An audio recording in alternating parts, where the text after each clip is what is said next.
कुम्स test क्या होता है, कुम्स टेस्ट कैसे परफॉर्म किया जाता है या कौन से प्रिंसिपल पर वर्क करता है, डायरेक्ट कुम्स टेस्ट क्या होता है, इनडायरेक्ट कुम्स टेस्ट क्या होता है, इसको कैसे किया जाता है। आज की इस वीडियो में हम पूरा प्रोसेस अच्छे से देखेंगे, तो वीडियो को बिना स्किप किए हुए लास्ट तक देखिएगा, जिससे आपको कुम्स टेस्ट करना अच्छे से आ जाए। तो हिंदी प्लस इंग्लिश दोनों लैंग्वेज में आपको नोट्स प्रोवाइड किया जाएगा, तो वीडियो में आप स्किप मत करिएगा, आप स्क्रीनशॉट लेकर नोट्स बनाइएगा। 1 नंबर का नोट्स आपको दिया जाएगा। तो वीडियो को बिना किसी देरी की स्टार्ट करते हैं। सबसे पहले हम जानते हैं कि कुम्स टेस्ट को किसने डिस्कवर्ड किया था। तो देखिए, ब्रिटिश इम्यूनोलॉजिस्ट कौन थे? British immunologist Robin Coombs. कौन थे? Robin Coombs along with colleagues Arthur Mourant and Rob Race discover test in, कब किया था? 1945 में किया था। कौन किया था? रॉबिन कुम्स। और कौन किया था? कोलेजियस Arthur Mourant and Rob race ने किया था। ठीक है, इन्होंने क्या किया था? कुम्स टेस्ट को डिस्कवर किया था। अब हम इसका इंट्रोडक्शन जानते हैं, कुम्स टेस्ट होता क्या है। ठीक है, तो इसका इंट्रोडक्शन देखिए। कुम्स टेस्ट वह टेक्निक होता है जिसमें हम एंटी ह्यूमन ग्लोबुलिन सीरा का यूज करते हैं। किसका यूज करते हैं? एंटी ह्यूमन ग्लोबुलिन सीरा का यूज करते हैं। ठीक है, जिसके द्वारा इनकम्प्लीट यूनिवैलेंट कोई ऑटो एंटीबॉडी डेवलप हो जाता है। क्या होता है? हमारे बॉडी में इनकम्प्लीट यूनिवैलेंट का होता है, ऑटो एंटीबॉडी डेवलप हो जाता है, जिसको हम अदर मेथड के थ्रू क्या करते हैं? डिटेक्ट नहीं कर पाते हैं। ठीक है, इसको हम अदर मेथड के थ्रू डिटेक्ट नहीं कर पाते हैं। इस टाइप के एंटीबॉडी अपने खुद के सेल के साथ रिएक्ट करते हैं। ठीक है, जो इस तरह के एंटीबॉडी होते हैं वो अपने खुद के सेल के साथ रिएक्ट करते हैं। ठीक है, अगर यह रिएक्शन ऑब्जर्व नहीं होता है तो क्या होता है? ये सेंसिटाइज्ड रेड सेल के सरफेस में क्या होता है? एंटीबॉडी अटैच रहता है। कहाँ रहता है? एंटीबॉडी अटैच रहता है, इस कारण से ये ऑब्जर्व्ड नहीं होता है। ठीक है, एक बार फिर से देखिए, कुम्स टेस्ट क्या है। तो कुम्स टेस्ट वह टेक्निक होता है जिसमें हम क्या यूज करते हैं? एंटी ह्यूमन ग्लोबुलिन सीरा का। किसका? एंटी ह्यूमन ग्लोबुलिन सीरा का यूज करते हैं, जिसके द्वारा इनकम्प्लीट यूनिवैलेंट कोई ऑटो एंटीबॉडी डेवलप हो जाता है। ठीक है, जिसको हम किसी अदर मेथड के थ्रू क्या करते हैं? डिटेक्ट नहीं कर सकते हैं, इसलिए हम क्या करते हैं? कुम्स टेस्ट करते हैं। ठीक है, इसमें क्या होता है? इसमें खुद के एंटीबॉडी खुद के सेल के साथ रिएक्ट करने लगते हैं। ठीक है, जब यह रिएक्शन क्या होता है? ऑब्जर्व नहीं होता है, तो ये क्या होते हैं? जो रेड सेल होते हैं वो एंटीबॉडी क्या होते हैं? उसका सरफेस में अटैच्ड हो जाते हैं, इस कारण से ये ऑब्जर्व नहीं होता है। ठीक है, आगे देखिए, ये जो कुम्स टेस्ट होता है वो 2 टाइप से परफॉर्म किया जाता है। पहला है डायरेक्ट कुम्स टेस्ट, दूसरा है इनडायरेक्ट कुम्स टेस्ट। ठीक है, आगे देखिए आगे स्पेसिमेन कौन से यूज किया जाता है। तो होल ब्लड और 5% वॉश्ड सेल सस्पेंशन इन स्लाइन। क्या होता है? होल ब्लड का यूज किया जाता है और 5% वॉश्ड सेल रेड सेल का सस्पेंशन होना चाहिए। किसमें वॉश होना चाहिए? स्लाइन में वॉश होना चाहिए। रिएजेंट कौन सा यूज करते हैं? तो रिएजेंट देखिए, मोनोस्पेसिफिक और पॉलीस्पेसिफिक एचजी सीरम। मैंने बताया ना, एंटी ह्यूमन ग्लोबुलिन सीरम का यूज करते हैं। ठीक है, या तो फिर मोनोस्पेसिफिक होना चाहिए या फिर पॉलीस्पेसिफिक होना चाहिए। ठीक है, और ओ पॉजिटिव रेड सेल की आवश्यकता होती है। ठीक है, और नेक्स्ट होता है एंटी-डी सीरम, यानी इनकम्प्लीट एंटीबॉडी IgG का यूज करते हैं। ठीक है, ये रिएजेंट का यूज करते हैं। अब देखिए, हम रेड सेल सस्पेंशन कैसे बनाएंगे उसको देखिए। Preparation of IgG coated red cell. ठीक है, इसको हम कैसे प्रिपेयर करेंगे रेड सेल को। तो सबसे पहले क्या करते हैं? सबसे पहले ओ पॉजिटिव रेड सेल को 3 टाइम क्या करते हैं? स्लाइन वॉश करते हैं। ओ पॉजिटिव क्या करते हैं? ब्लड लेते हैं। ठीक है, देन उसके बाद उसको 3 बार स्लाइन से वॉश करते हैं। कैसे करते हैं? अगर आपको नहीं पता तो आप जाके यूट्यूब में सर्च करेंगे स्लाइन सस्पेंशन कैसे बनाते हैं, तो दिखाएगा। क्या होता है? इसको टेस्ट ट्यूब में लेते हैं। ठीक है, इसके बाद स्लाइन डालते हैं और क्या करते हैं? सेंट्रीफ्यूज करते हैं। तो फिर 3 टाइम के लिए क्या करते हैं? सेंट्रीफ्यूज करते जाते हैं और बाहर उसको निकालते जाते हैं। ठीक है, नेक्स्ट है पैक्ड रेड सेल में इक्वल वॉल्यूम में एंटी-डी ऐड करते हैं। ठीक है, क्या करते हैं? जो हमने रेड सेल बनाया है उसमें क्या करते हैं? इक्वल वॉल्यूम में, जितना में हमारा पैक्ड सेल है उतना वही वॉल्यूम में एंटी सीरा डी ऐड करते हैं। ठीक है, देन उसके बाद क्या करते हैं? उसके बाद 37 डिग्री सेल्सियस में 30 मिनट के लिए इंक्यूबेट करते हैं। क्या करते हैं? 37 डिग्री सेल्सियस में 30 मिनट के लिए इंक्यूबेट करते हैं। इंक्यूबेट करने के बाद फिर क्या करते हैं? आगे देखिए, इंक्यूबेट करने के बाद फिर रेड सेल को 4 टाइम्स लाइन से वॉश करते हैं। क्या करते हैं, जो रेड सेल है उसको 4 टाइम्स लाइन से वॉश करते हैं और 5% सस्पेंशन को तैयार करते हैं। ठीक है, 4 टाइम क्या करते हैं, लाइन से वॉश करते हैं और 5% सस्पेंशन को तैयार करते हैं। देन उसके बाद देखिए 5% रेड सेल सस्पेंशन की एक मात्रा लेते हैं, यानी एक वॉल्यूम किसका लेते हैं, 5% सेल सस्पेंशन का एक वॉल्यूम लेते हैं। जैसे 100 माइक्रोलीटर हमने क्या लिया, 5% सेल सस्पेंशन ले लिया। ठीक है, और उसमें AHG की 2 मात्रा लेते हैं। ठीक है, जैसे हमने क्या किया, 100 माइक्रोलीटर क्या लेते हैं, 5% सेल सस्पेंशन लेते हैं, तो उसमें हम AHG जो लेंगे वो 200 माइक्रोलीटर लेंगे। कितना लेंगे, 2 मात्रा, यानी 200 माइक्रोलीटर लेंगे। ठीक है, देन आगे देखिए, देन क्या करते हैं, 15 से 20 सेकंड के लिए 1000 RPM पर सेंट्रीफ्यूज करते हैं। क्या करते हैं, 15 से 20 सेकंड के लिए 1000 RPM में सेंट्रीफ्यूज करते हैं और एग्लूटिनेशन को एग्जामिन करते हैं। ठीक है, सेंट्रीफ्यूज करेंगे, देन जो एग्लूटिनेशन आता है उसको क्या करेंगे, हम एग्जामिन करेंगे। ठीक है, देन AHG यानी एंटी ह्यूमन ग्लोबुलिन के साथ स्ट्रॉन्ग क्या होता है, एग्लूटिनेशन इंडिकेट करता है। क्या करता है, जब हम एंटी ह्यूमन ग्लोबुलिन को ऐड करते हैं तो उसके साथ स्ट्रॉन्ग क्या करता है, एग्लूटिनेशन को इंडिकेट करता है और क्या करता है, सेल IgG के साथ प्रॉपरली कोटेड रहता है। और क्या बताता है, सेल जो है IgG के साथ प्रॉपरली कोटेड है। ठीक है, देन आगे देखिए, आगे है IgG coated red cell can be stored at 4 degree Celsius for 48 hour. जो IgG कोटेड रेड सेल है उसको हम 4 डिग्री सेल्सियस में 48 आवर्स के लिए स्टोर करके रख सकते हैं। ठीक है, अब इसमें देखिए हमको, जैसे हम कुम्स टेस्ट परफॉर्म कर रहे हैं उसमें हमको क्या क्या रिक्वायरमेंट लगेगा, तो देखिए फर्स्ट है टेस्ट ट्यूब लगेगा, इंक्यूबेटर लगेगा, सेंट्रीफ्यूज लगेगा, माइक्रोस्कोप लगेगा और हमें ब्लड सैंपल लगेगा। रिएजेंट वगैरह तो मैं आपको बता ही दिया हूँ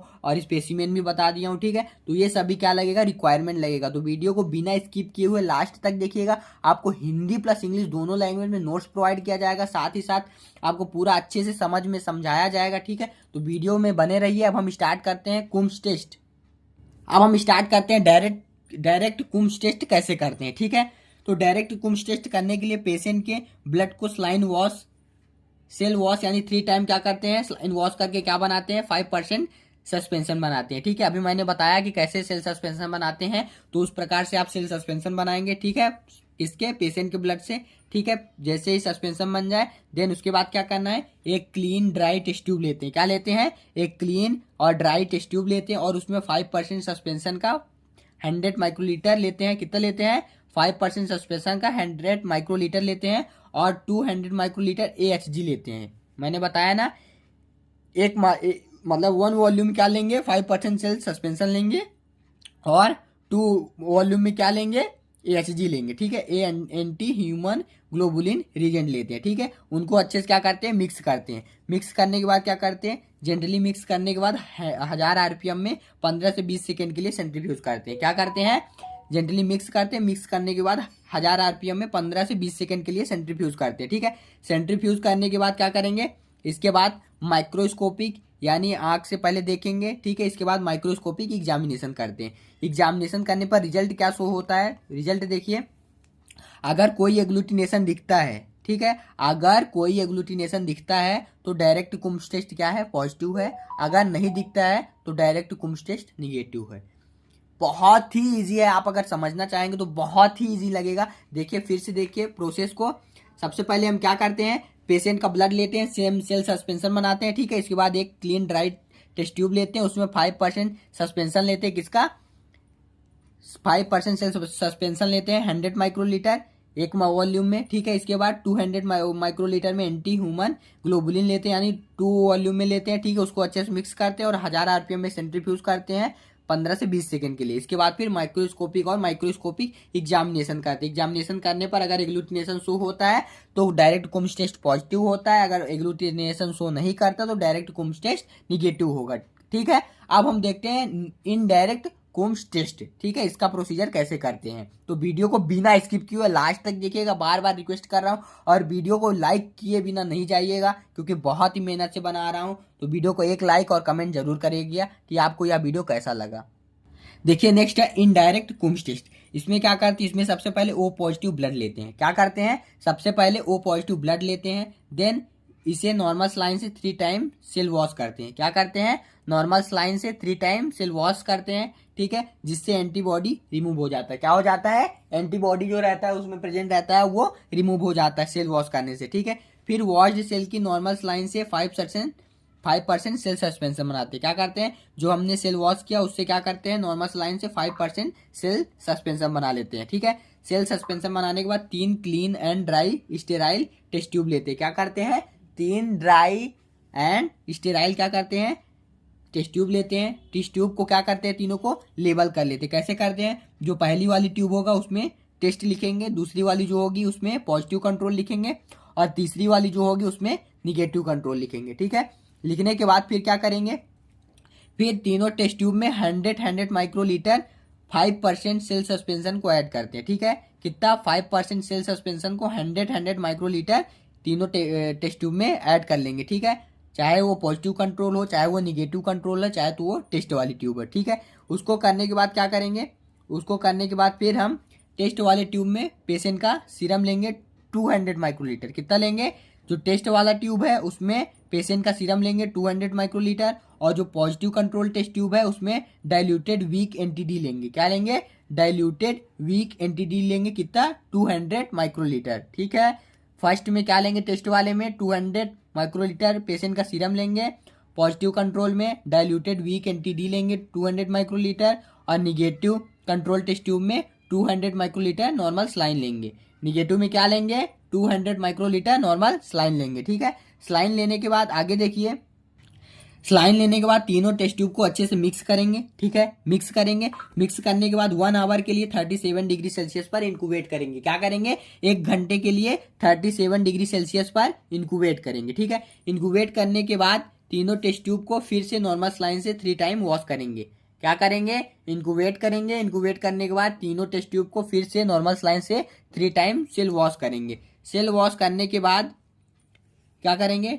तीनों टेस्ट ट्यूब में 2 ड्रॉप एंटी ह्यूमन ग्लोबुलिन यानी AHG सीरा ऐड करेंगे। क्या ऐड करेंगे? AHG सीरा ऐड करेंगे तीनों में 2 ड्रॉप, ठीक है।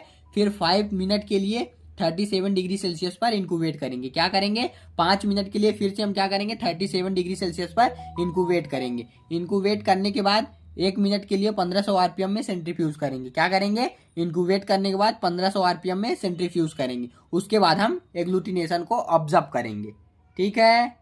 एग्लूटिनेशन को क्या करेंगे? ऑब्जर्व करेंगे। ऑब्जर्व करेंगे तो टेस्ट वाले में क्या आता है, पॉजिटिव कंट्रोल टेस्ट ट्यूब में क्या आता है, निगेटिव कंट्रोल टेस्ट ट्यूब में क्या आता है, रिजल्ट में देखिए। रिजल्ट देखे बिना मत जाइएगा। देखिए रिजल्ट में जो टेस्ट वाला ट्यूब है उसमें क्या देखने को मिलेगा? टेस्ट वाले ट्यूब में क्या होगा? ट्यूब को एग्लूटिनेशन नहीं आना चाहिए। क्या होगा? टेस्ट वाले ट्यूब में क्या नहीं आना चाहिए? एग्लूटिनेशन नहीं आना चाहिए, ठीक है। अगर एग्लूटिनेशन आता है, ठीक है, अगर एग्लूटिनेशन आता है तो इनडायरेक्ट कुम्स टेस्ट क्या होगा? पॉजिटिव होगा, ठीक है। अगर टेस्ट वाले ट्यूब में एग्लूटिनेशन आ गया, ठीक है, तो क्या है? कुम्स टेस्ट पॉजिटिव होगा। इस कंडीशन में क्या करेंगे? हम फिर से टेस्ट को रिपीट करेंगे, ठीक है। ऐसे तो हम रिपोर्ट दे नहीं सकते, एक बार हमको कंफर्म करना रहेगा, तो इसलिए हम क्या करेंगे? फिर से रिपीट करेंगे, ठीक है। अगर दोबारा में भी वो क्या आता है, एग्लूटिनेशन शो होता है, तो यानी कुम्स टेस्ट पॉजिटिव है, ठीक है। देन पॉजिटिव कंट्रोल में क्या दिखेगा? पॉजिटिव कंट्रोल में हमेशा एग्लूटिनेशन दिखाई देगा। क्या दिखाई देगा?